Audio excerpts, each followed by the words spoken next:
Hi అండి, అందరికీ నాకు వండటం వచ్చండి ఛానల్కి స్వాగతం. ఈ వీడియోలో ఉడిపి హోటల్స్లో మనం ఎక్కువగా చూసే ఈ కొబ్బరి చట్నీ ఎలా చేసుకోవాలో చూపిపోతున్నాను. ఉడిపి హోటల్ స్టైల్ కొబ్బరి చట్నీ చాలా టేస్టీగా ఉంటుందండి. దోశ లేదా ఇడ్లీస్తో పాటు తింటుంటే వేడి వేడి ఇడ్లీలు అయితే 1-2 ఇడ్లీలు ఎక్కువగానే తినేయచ్చు, అంత బాగుంటుంది. పొద్దున్నే లేవగానే టిఫిన్స్లోకి జస్ట్ 2 to 3 మినిట్స్లో ఈ చట్నీని మనం రెడీ చేసేయచ్చు. ప్రిపేర్ చేసుకోవడానికి ఫస్ట్ అయితే నేను ఇక్కడ పోప్ ప్యాన్ పెట్టుకున్నాను. ఇందులోకి 1 టేబుల్ స్పూన్ అంత ఆయిల్ వేసేసుకొని మీ కారానికి సరిపడా పచ్చిమిరపకాయలు యాడ్ చేసుకోండి. నేను ఇక్కడ 4 యాడ్ చేశాను.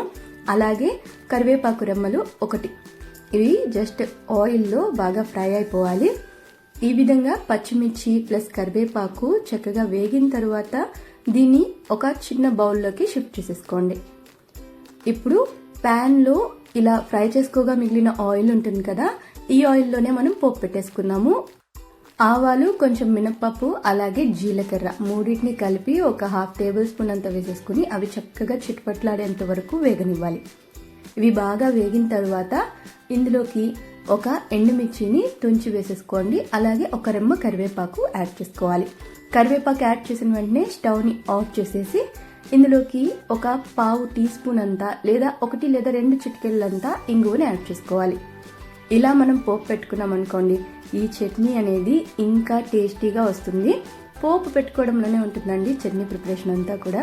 సో ఇలా మనం పోపుని రెడీ చేసి పక్కన పెట్టేసుకుని మిక్సీ జార్లోకి ఒక 1/4 కప్ అంతా కొబ్బరి అంటే పచ్చి కొబ్బరిని ఇలా సన్న సన్న ముక్కలుగా వెనక ఉన్న బ్రౌన్ పార్ట్తో సహా యాడ్ చేసుకోండి.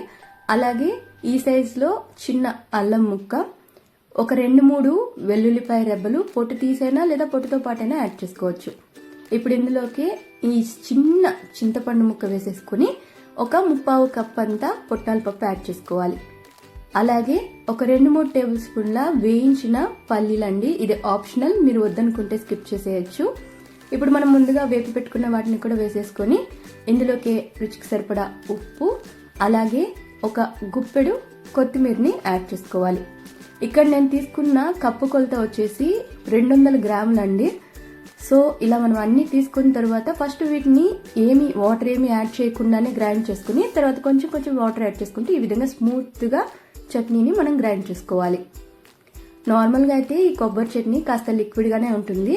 మనం ఫస్ట్ దీన్ని ఒక బౌల్లోకి షిఫ్ట్ చేసుకున్న తర్వాత ఇందులోకి మనం కావాల్సినన్ని వాటర్ని యాడ్ చేసుకుని కన్సిస్టెన్సీని అడ్జస్ట్ చేసుకోవచ్చు. నేనైతే మిక్సీ జార్ని కడగ్గా వాటర్ ఉంటుంది కదా, అదే ఒక మీడియం సైజ్ టీ గ్లాస్ అంతా యాడ్ చేసుకున్నాను.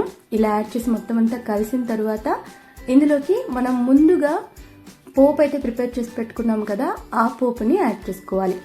ఈ పోపులో కూడా కాస్త వాటర్ యాడ్ చేసుకుంటున్నానండి. జస్ట్ కన్సిస్టెన్సీని అడ్జస్ట్ చేసుకోవడానికి మాత్రమే యాడ్ చేశాను. ఇలా యాడ్ చేసుకుని మొత్తం అంతా ఇందులోకి పోసేసుకోవాలి. ఇప్పుడు చట్నీలోకి పోపు బాగా కలిసేలాగా మిక్స్ చేసేసుకోవాలండి. సింపుల్, చూసారు కదా, ఎక్కువ ఇంగ్రీడియంట్స్ కూడా లేదు, సింపుల్ ప్రాసెసే. చట్నీ మాత్రం చాలా చాలా టేస్టీగా ఉంటుంది. పొద్దున్నే లేవగానే ఇడ్లీ అలా పెట్టేసి లేదా దోశ పోసిన తర్వాత ఈ చట్నీని ఈజీగా చేసి సర్వ్ చేసేయచ్చు. ట్రై చేసి చూడండి, టేస్ట్ మాత్రం సూపర్గా ఉంటుంది. ట్రై చేసి నచ్చినట్టయితే లైక్, షేర్ ఇంకా కామెంట్ చేసేయండి. ఛానల్ని మీరు ఇంతవరకు సబ్స్క్రైబ్ చేసుకున్నట్లయితే తప్పకుండా సబ్స్క్రైబ్ చేసేసుకోండి.